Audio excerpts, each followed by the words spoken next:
Rajagopal sir, Sabarimala സ്വർണ്ണപ്പാളി വിവാദം SIT അന്വേഷിച്ചുകൊണ്ടിരിക്കുകയാണ്. പല വിധത്തിലാണ് കേസ് പോകുന്നത്. അപ്പോൾ CBI അന്വേഷണം വേണം എന്ന ആവശ്യം ശക്തമാവുകയാണ്.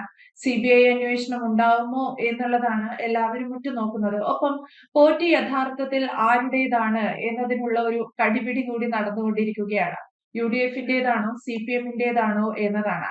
കാരണം മുഖ്യമന്ത്രി പിണറായി വിജയൻ പോലും പറഞ്ഞത് പോറ്റി ആദ്യം കണ്ടത് സോണിയാഗാന്ധിയെയാണ് എന്നതാണ്. പ്രതിപക്ഷത്തിന്റെ VD സതീശൻ ഉൾപ്പെടെ ഉത്തരം മുട്ടിപ്പോകുന്ന ഒരു പ്രസ്താവന കൂടിയായി അത് മാറുകയാണ്. അടൂർ പ്രകാശിലേക്ക് അന്വേഷണം നീളുന്നു. ശബരിമല സ്വർണ്ണപ്പാളി വിവാദം കൂടുതൽ സങ്കീർണമാവുകയാണോ? പോറ്റി ആരുടേതാണെന്നുള്ള ചോദ്യം കൊള്ളാം കേട്ടോ. UDF-ന്റേതാണോ LDF-ന്റേതാണോ എന്നുള്ളത്. പോറ്റി എല്ലാവരുടെയുമാണ്. അതാണ് പോറ്റിയുടെ മിടുക്കെന്ന് പറയുന്നത്. പോറ്റി എല്ലാവരുടെയും സ്വന്തം ആളാണ്. ഏത് രാഷ്ട്രീയക്കാരുടെയും, അത് രാഷ്ട്രീയക്കാരെന്ന് വെറും രാഷ്ട്രീയക്കാരല്ല, രാഷ്ട്രീയത്തിലെ ഏറ്റവും ഉന്നതരായ ആളുകളുടെ വീട്ടിൽ വരെ ചെന്ന് കയറാനും അവരുടെ അടുത്ത് ചേർന്ന് നിൽക്കാനും ചിത്രമെടുക്കാനും സർവ്വസ്വാതന്ത്ര്യം, വളരെ ക്ലോസപ്പിൽ സംസാരിക്കാനും വരെയുള്ള സ്വാതന്ത്ര്യമുള്ള ആളാണ്. അങ്ങനെയാണ് നമ്മൾ കണ്ടുകൊണ്ടിരിക്കുന്നത്. അതാണല്ലോ നീതു ചോദിച്ചത്. പോറ്റി ഇന്നലെ നമുക്ക് ലേറ്റസ്റ്റ് ഡെവലപ്മെന്റ് വെച്ച് തന്നെ പറഞ്ഞു കഴിയുകയാണെങ്കിൽ മുഖ്യമന്ത്രിയാണ് പത്രസമ്മേളനത്തിൽ ഇന്നലെ വീണ്ടും അത് ആവർത്തിച്ചു. ഇതുവരെ CPM-ന്റെ നേരെയായിരുന്നു എല്ലാവരും പറഞ്ഞുകൊണ്ടിരുന്നത്. CPM-ന്റെ പ്രതിനിധികളായിട്ടുള്ള ദേവസ്വം ബോർഡ് പ്രസിഡന്റുമാരും മെമ്പർമാരും അവർക്കൊക്കെയാണ് ശബരിമല കൊള്ളയുമായിട്ടുള്ള ബന്ധം. അല്ലെങ്കിൽ 2019 മുതൽ അവിടെ വന്നിട്ടുള്ള ആളുകൾക്കൊക്കെയാണ് ബന്ധം. അവിടെ ഉണ്ടായിരുന്ന ഉദ്യോഗസ്ഥന്മാർക്കാണ് ബന്ധം. അല്ലെങ്കിൽ അന്നത്തെ കാലത്ത് ദേവസ്വം മന്ത്രിയായിട്ടിരുന്ന ആളുകൾക്കാണ് ഇതിന്റെ എല്ലാം ബന്ധം. അപ്പൊ ഇടതുപക്ഷത്തിന് മാത്രമേ ബന്ധമുള്ളൂ, മറ്റവർക്കാർക്കും ബന്ധമില്ല എന്നുള്ള മട്ടിലായിരുന്നല്ലോ പോയിക്കൊണ്ടിരുന്നത്. അപ്പൊ ആ പോറ്റിയുടെ അവിടെ ശബരിമലയിൽ കണ്ട കാര്യങ്ങളും ഒക്കെ ആയിട്ട് ബന്ധപ്പെട്ടിട്ട് ഒരുപാട് ചിത്രങ്ങളും മറ്റു കാര്യങ്ങളും ഒക്കെ ഇടതുപക്ഷത്തിന്റെ പ്രതിനിധികളുമായിട്ട് ചേർന്ന് നിൽക്കുന്ന ചിത്രങ്ങളും ഒക്കെ വന്നിരുന്നു. അതിന്റെ അടിസ്ഥാനത്തിലാണല്ലോ അറസ്റ്റ്. ദേവസ്വം ബോർഡിന്റെ പ്രസിഡന്റ് ആയിട്ടിരുന്ന 2 ആളുകളും അവര് CPM-ന്റെ പ്രമുഖനായ നേതാവാണ്, MLA ആണ്, അത്തരത്തിലുള്ള വലിയ സ്ഥാനമുള്ളവരാണ്. ഇപ്പോഴും പത്തനംതിട്ട ജില്ലാ കമ്മിറ്റി മെമ്പറുമാണ്. അദ്ദേഹത്തെ പുറത്താക്കിയിട്ടില്ല, പത്മകുമാർ എന്ന് പറയും. അപ്പൊ ഇതുവരെയുള്ള ചിത്രങ്ങൾ അങ്ങനെയായിരുന്നു. പക്ഷെ കഴിഞ്ഞ ദിവസം മുഖ്യമന്ത്രി തന്നെയാണ് ആ വിഷയം തിരിച്ചിട്ടിരിക്കുകയാണ്. തിരിച്ചിട്ടെന്ന് പറഞ്ഞു കഴിഞ്ഞാൽ അവരൊരു ചിത്രങ്ങൾ കാണിച്ചുകൊണ്ടിരിക്കുകയാണ്. ഇതുവരെ കണ്ട ചിത്രത്തിന്റെ ഒരു മറുവശം കാണിക്കും. മറുവശത്തിനകത്തേക്കാണ് നമ്മൾ കാണുന്നത് UDF-ന്റെ നേതാക്കന്മാരാണ്. പ്രത്യേകിച്ച് കോൺഗ്രസ് നേതാക്കന്മാരാണ്. കോൺഗ്രസ് നേതാക്കന്മാരില് നമുക്ക് ചിന്തിക്കാവുന്ന കേരളത്തിലെ നേതാക്കന്മാരേ ഉള്ളൂ. ഇതിപ്പോ അങ്ങനെയല്ല. മുഖ്യമന്ത്രി കാണിക്കുന്ന അല്ലെങ്കിൽ അവർ പരാമർശിക്കുന്ന ചിത്രങ്ങളിലെ ആളുകൾ എന്ന് പറയുന്നത് കോൺഗ്രസിന്റെ പരമോന്നത നേതാവാണ്, സോണിയാഗാന്ധിയാണ്, അല്ലെ? സോണിയാഗാന്ധിക്ക് അപ്പുറം ഇപ്പൊ ഇന്ത്യയിലെ അവർക്കൊരു നേതാവില്ലല്ലോ. അപ്പൊ സോണിയാഗാന്ധിയുടെ ഔദ്യോഗിക വസതിയിൽ, ഡൽഹിയിലുള്ള വസതിയില് 2012 15 16 ആ കാലഘട്ടങ്ങളിലാണെന്ന് തോന്നുന്നു. അതായത് അവർക്ക് UP-യുടെ ചെയർപേഴ്സൺ പദവി ഉണ്ടായിരുന്ന കാലത്താണ്. ആ കാലത്താണ് ഈ പോറ്റി അവിടെ ചെന്ന് കയറിയിട്ടുണ്ട്. സോണിയയുടെ വസതിയുടെ പ്രത്യേകത നമുക്കറിയാമല്ലോ. സോണിയാഗാന്ധിയുടെ വസതി എന്ന് പറഞ്ഞു കഴിഞ്ഞാൽ അതീവ സെക്യൂരിറ്റിയാണ്. അതായത് ആവശ്യമില്ലാതെ ഒരു ഈച്ച പോലും, നമ്മൾ പറയത്തില്ല സർവ്വസ്വാതന്ത്ര്യത്തോടുകൂടി പറക്കാൻ പറ്റുന്ന ഈച്ചയ്ക്ക് പോലും അതിന്റെ 7 അയലത്തുടങ്ങും പോകാനൊക്കത്തില്ല. പോവുകയാണെന്നുണ്ടെങ്കിൽ അവിടെ കരിമ്പൂച്ചകൾ കാവല് നിൽക്കുന്നുണ്ട്, അവർ വെടിവെച്ച് തകർത്ത് കളയും. ഈച്ചയാണെങ്കിൽ പോലും അവർ തട്ടിക്കൊന്നു കളയും.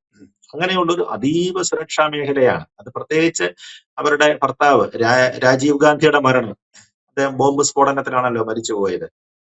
തമിഴ്നാട്ടിൽ വെച്ച് ശ്രീപെരുമ്പത്തൂരിലെ ബോംബ് സ്ഫോടനത്തിൽ മരിച്ചു പോവുകയാണ്. അതിൽ പിന്നെ വളരെ വലിയ സെക്യൂരിറ്റിയാണ്. അല്ലെങ്കിൽ തന്നെ വലിയ പാരമ്പര്യമായിട്ട് ഇന്ദിരാഗാന്ധിയുടെ മരണം, അങ്ങനെ ഒരുപാട് രാജ്യത്തിന് വേണ്ടി ഒരുപാട് കടപ്പാടുള്ള ഒരു കുടുംബമാണ് ആ കുടുംബം എന്ന് പറയുന്നത്. അപ്പൊ അങ്ങനെ അത്ര സുരക്ഷിതമായ ഒരു സ്ഥലത്ത്, അതീവ സുരക്ഷയുള്ള സ്ഥലത്ത് ഈ പോറ്റി എങ്ങനെ ചെന്ന് കയറി? അതാണ് ചോദ്യം. മുഖ്യമന്ത്രിയുടെ ചോദ്യം അതായിരുന്നു, എങ്ങനെ പോറ്റിക്ക് അവിടെ ചെന്ന് കയറാൻ പറ്റി എന്നുള്ളതാണ്. പോറ്റി മാത്രമാണോ കയറിയത്? പോറ്റിയോടൊപ്പോഴ് ഈ ശബരിമല സ്വർണ്ണക്കൊള്ളയുമായിട്ട് ബന്ധപ്പെട്ട് ജയിലിൽ കിടക്കുന്ന കർണാടകം ബെല്ലാരിയിലെ ജുവലറി ഉടമസ്ഥൻ ഗോവർദ്ധൻ എന്ന് പറയും. അയാളും ഈ കേസിലെ പ്രതിയാണ്. പ്രതിസ്ഥാനത്തായിട്ട് ശബരിമല സ്വർണം വാങ്ങിച്ചു. അതായത് ഈ തട്ടിപ്പുകാരൻ പോറ്റി ശബരിമല പാടികളിൽ നിന്ന് ഉരുക്കിയെടുത്ത സ്വർണം ഇയാൾ വിലയ്ക്ക് വാങ്ങിച്ചു എന്നാണ് പറയുന്നത്. അയാളുടെ ജോലിയിൽ നിന്ന് കുറെ കണ്ടെടുത്തിട്ടുണ്ട്. 50 പവനുള്ള സ്വർണം കണ്ടെത്തിയിട്ടുണ്ട്. അത് യഥാർത്ഥമാണോ എന്നുള്ള കാര്യത്തിലൊന്നും ഇതുവരെ തീരുമാനം വന്നിട്ടില്ല. അതിന്റെ പരിശോധനയൊക്കെ നടന്നുകൊണ്ടിരിക്കുന്നേ ഉള്ളൂ. അപ്പൊ ഗോവർദ്ധനും ഉണ്ട് കൂടെ. ഇപ്പൊ ജയിലിൽ കിടക്കുന്ന ഗോവർദ്ധനും ഉണ്ട് കൂടെ. ഏത് കാലങ്ങളിലാണ്, എത്രയോ വർഷങ്ങൾക്ക്, ഇപ്പൊ ഈ ശബരിമലക്കുള്ള നമ്മൾ ഈ അടുത്ത സമയത്ത് അറിയാൻ തുടങ്ങിയത്. അതിന് വർഷങ്ങൾക്ക് മുമ്പ് തന്നെ ഈ ഗോവർദ്ധനുമായിട്ട് ബന്ധമുണ്ടായിരിക്കുന്നു, പോറ്റിക്ക് ബന്ധമുണ്ടായിരിക്കുന്നു.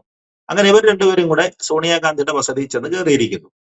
അവിടെ ചെന്ന് കയറണമെങ്കിൽ ഞാൻ മുമ്പേ സൂചിപ്പിച്ചതുപോലെ അത്രയേറെ സ്വാധീനമുള്ള ആളുകൾ വിചാരിച്ചെങ്കിൽ മാത്രമേ അവിടെ കയറാനുള്ള അനുവാദം നമുക്ക് കിട്ടുകയുള്ളൂ.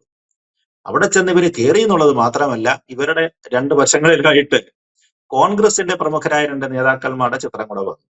അതിൽ ഒരാൾ UDF കൺവീനറാണ്, നിലവിൽ പാർലമെന്റ് അംഗങ്ങളാണ്. ഇവർ രണ്ടുപേരും MP-മാരാണ്, പാർലമെന്റ് അംഗങ്ങളാണ്. ഒരാൾ ഇപ്പൊ UDF കൺവീനറുമാണ്. ഇവർ രണ്ടുപേരും രണ്ട് സൈഡിലായിട്ട് വന്ന് നിൽക്കുകയാണ്. അപ്പൊ അതാണ് ഇപ്പൊ മുഖ്യമന്ത്രി ഉയർത്തി കാണിച്ചത്. ഈ ഗോവർദ്ധനോടും പോറ്റിയോടെ ചെല്ലുക മാത്രമല്ല, സോണിയാഗാന്ധിയുടെ കയ്യിൽ പിടിക്കുന്നുണ്ട്. കയ്യിൽ പിടിച്ചിട്ട് എന്തോ ഒരു ചരട് പോലെ എന്തോ ഒരു സാധനം കിട്ടുന്നുണ്ട്. അത്ര സർവ്വസാന്ദ്രമാണ്, അവരുകൊണ്ട് അത്ര ക്ലോസ് ആയിട്ട് വന്നിരിക്കുകയാണ്. അപ്പൊ വളരെ ഇന്റലിജൻസ് പരാജയം അതിനകത്ത് തീർച്ചയായിട്ടും ഉണ്ടാകും. കാരണം വെച്ചാൽ ഇയാളെ പ്രതിയൊന്നും അല്ലെങ്കിൽ അത്ര അടുപ്പമുള്ള ആരെങ്കിലും ആയിരിക്കണം ഇവരെ ശുപാർശ ചെയ്ത് അങ്ങോട്ട് വിട്ടിരിക്കുന്നത്. അത്ര അടുപ്പമുള്ള ആ കുടുംബവുമായിട്ട്, അല്ലെങ്കിൽ അവർക്ക് അത്ര ഉറപ്പുള്ള ഒരാളാണ് ശുപാർശ ചെയ്തിരിക്കുന്നത്. ഇല്ലെങ്കിൽ അവർക്ക് അവിടെ കയറാനൊക്കത്തില്ല. പക്ഷെ നമ്മുടെ കേരളത്തിൽ നിന്നുള്ള MP-മാര് പറയുന്നത് ഞങ്ങളാരും അങ്ങനെ അറിഞ്ഞിട്ടില്ലെന്നാണ് പറയുന്നത്. ഞങ്ങൾ അറിഞ്ഞിട്ടില്ല. ഞങ്ങളിങ്ങനെ അവിടെ ചെന്നപ്പോഴേ ഈ പോറ്റിയെ, ഒരാൾ പറയുന്നത് എനിക്ക് പോറ്റിയെ എന്റെ ഒരു വോട്ടർ എന്നുള്ള നിലയിലുള്ള പരിചയമുണ്ട്. മറ്റേ MP പറയുന്നത് ഞാൻ കണ്ടിട്ടുണ്ട് പരിചയവും, അല്ലെങ്കിൽ അവിടെ ഞാൻ ആ വീട്ടിലേക്ക് ഞാൻ അവിചാരിതമായിട്ട് ആ വീട്ടിൽ ചെന്നപ്പോഴേ മലയാളികളൊക്കെ നിൽക്കുന്നത് കണ്ടുകൊണ്ട് ഞാൻ പടത്തിനകത്ത് കയറി നിന്നെന്നുള്ളതേ ഉള്ളൂ എന്നാണ് പറയുന്നത്. എന്തായാലും സത്യം വെളി വരട്ടെ. അതിന് അന്വേഷണങ്ങളും മറ്റും കാര്യങ്ങൾ നടക്കുകയാണ്. ഇതിൽ ഒരാൾക്ക് നോട്ടീസ് പോകുമെന്നാണ് പറയുന്നത്. ഇതിലൊരു UDF MP-ക്ക് നോട്ടീസ്, വടൂർ പ്രകാശ് എന്നാണ് അദ്ദേഹത്തിന്റെ പേര്, അദ്ദേഹത്തിന് നോട്ടീസ് പോകും. മറ്റേ ആന്റണിയാണ്. അദ്ദേഹത്തിന്റെ കാര്യത്തിൽ ഒരു തീരുമാനമൊന്നും വരുന്നില്ല. അദ്ദേഹത്തെ ചിലപ്പോൾ വിളിച്ചിട്ട് മൊഴിയെടുക്കുമെന്നാണ് പറയുന്നത്. തീരുമാനം വന്നിട്ടില്ല. അപ്പൊ അതാണ് നേരെ തിരിഞ്ഞു. അപ്പൊ നോക്കുക അതിന്റെ രാഷ്ട്രീയം പോകുന്നത്. അപ്പൊ പോറ്റി ആരുടെയൊക്കെ ആളാണ്? ആദ്യം നമ്മൾ സൂചിപ്പിക്കുകയാണെന്നുണ്ടെങ്കിൽ UDF ആളാകാം, അല്ലെങ്കിൽ തിരിച്ച് മുഖ്യമന്ത്രിയുടെ ആരോപണം പറയുകയാണെങ്കിൽ LDF ആളാണോ?